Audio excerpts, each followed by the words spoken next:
perhaps my most important epiphany.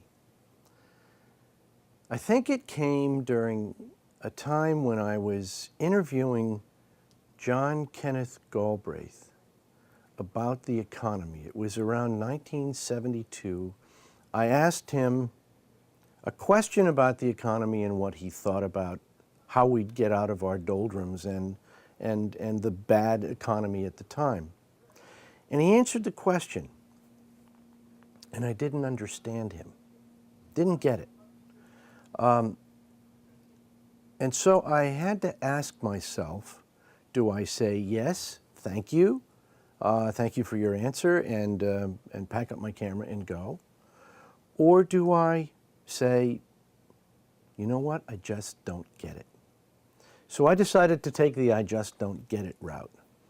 And it was perhaps the most important question I'd ever asked, because he broke it down into terms that were more simplistic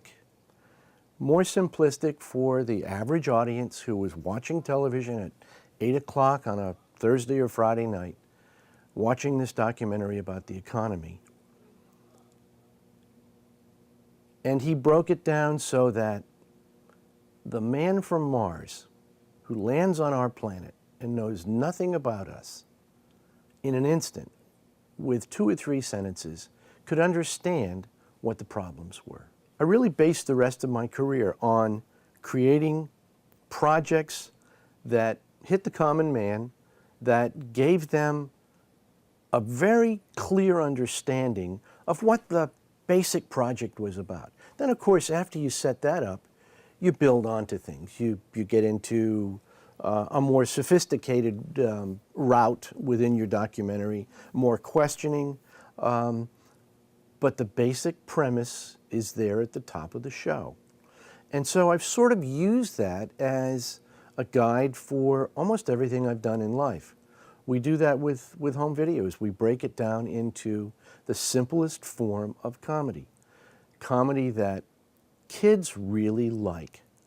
Now, kids watching television on a Sunday night brings in their parents because they want to see what the kids are doing and having fun, and then they come along and join the group. And usually I create the show so that dads and their sons and daughters start watching together, and then it gets a little softer and mom wants to come in, and 7 minutes into the show the whole family's watching.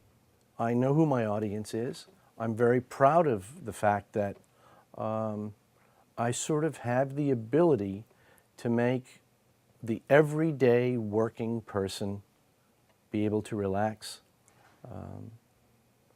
to appreciate their families in the laughter that we create for them. We've had several instances where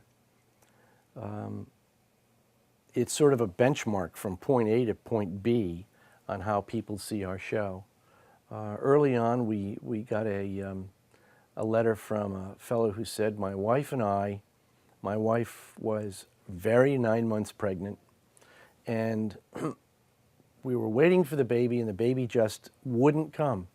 And we were watching the tail end of your show, and she laughed so loud her water broke. And a few hours later, the baby was born. And there was another letter from a family that said, our dad had been in the hospital. Actually, he was in a hospice, and it was the last few hours of his life. And we all sat together and watched your show, and we laughed out loud. We laughed so much, and he was very peaceful. And then a few minutes later, after the show was over, he knew that we'd all had a great time together, and he was comfortable, and he passed. So, having the ability to do that is a great gift. It's a gift that hopefully more people will understand and have. I've been very blessed to understand that.